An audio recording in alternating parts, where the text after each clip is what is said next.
Di sini saya akan mempresentasikan akad ijarah. Perkenalkan, nama saya Mesya Bella Ega Yahra dengan NIM 304022000155, kelas MC3C. Pendahuluan, sewa-menyewa merupakan akad yang sering dilakukan setiap orang memenuhi kebutuhan hidupnya baik lewat dunia bisnis maupun perdagangan. Hal tersebut karena manusia merupakan makhluk sosial yang tidak bisa hidup sendiri dan pasti membutuhkan orang lain dalam hidupnya. Sewa-menyewa merupakan strategi yang mudah dalam mendapatkan keuntungan dalam bisnis.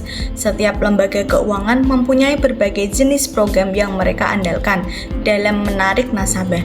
Ijarah merupakan salah satu program pembiayaan yang dilakukan oleh lembaga keuangan untuk menarik nasabah dan juga untuk mendapatkan keuntungan.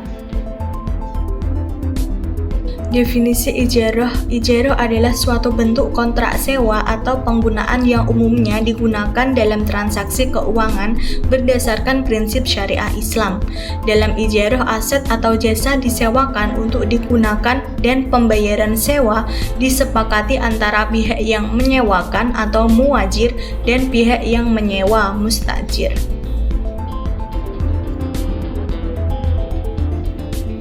Rukun ijarah yang pertama ada pernyataan ijab qabul atau sigot atau pernyataan sewa dari kedua pihak. Yang kedua ada pihak yang melakukan akad terdiri dari pemberi sewa atau pemilik aset dan penyewa atau pengguna aset. Yang ketiga, manfaat dari aset yang disewakan dalam ijarah harus dijamin oleh pihak yang menyewakan dan pihak penyewa wajib menggantinya dengan pemberian upah atau ujrah. Jenis-jenis akad ijarah yang pertama, ijarah mutahiyya bin tamlik, sewa dengan pengalihan kepemilikan pada akhir akad.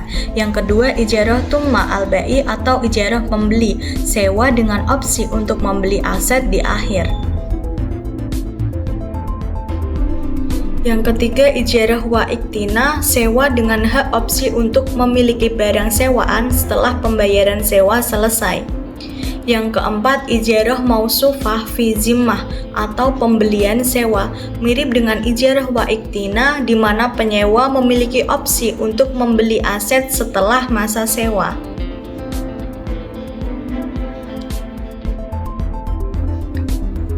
Batalnya akad ijarah yang pertama terjadi cacat pada barang sewaan yang kejadian itu terjadi pada tangan penyewa.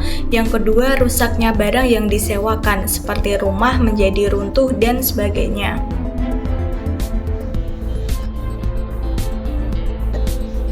Berikut adalah skema akad ijarah.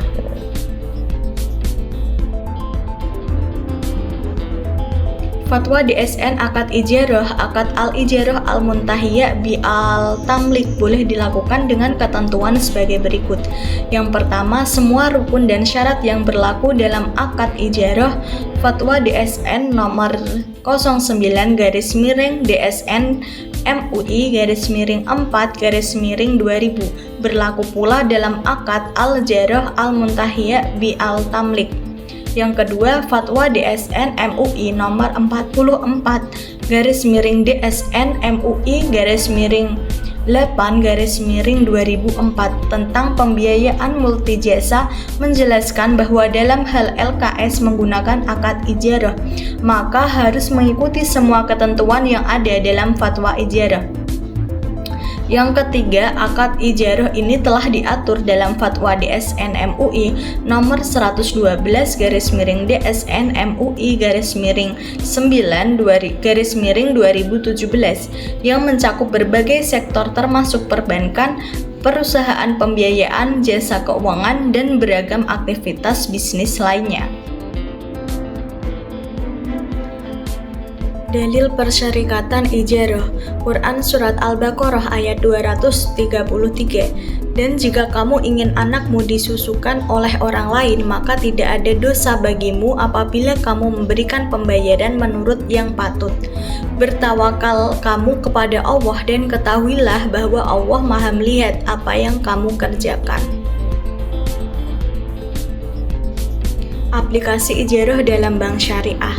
Ijarah dan produk pembiayaan pada bank dan perusahaan pembiayaan sebagai lembaga intermediasi, maka bank syariah di samping melakukan kegiatan penghimpunan dana secara langsung kepada masyarakat dalam bentuk simpanan, juga akan menyalurkan dana tersebut dalam bentuk pembiayaan atau financing.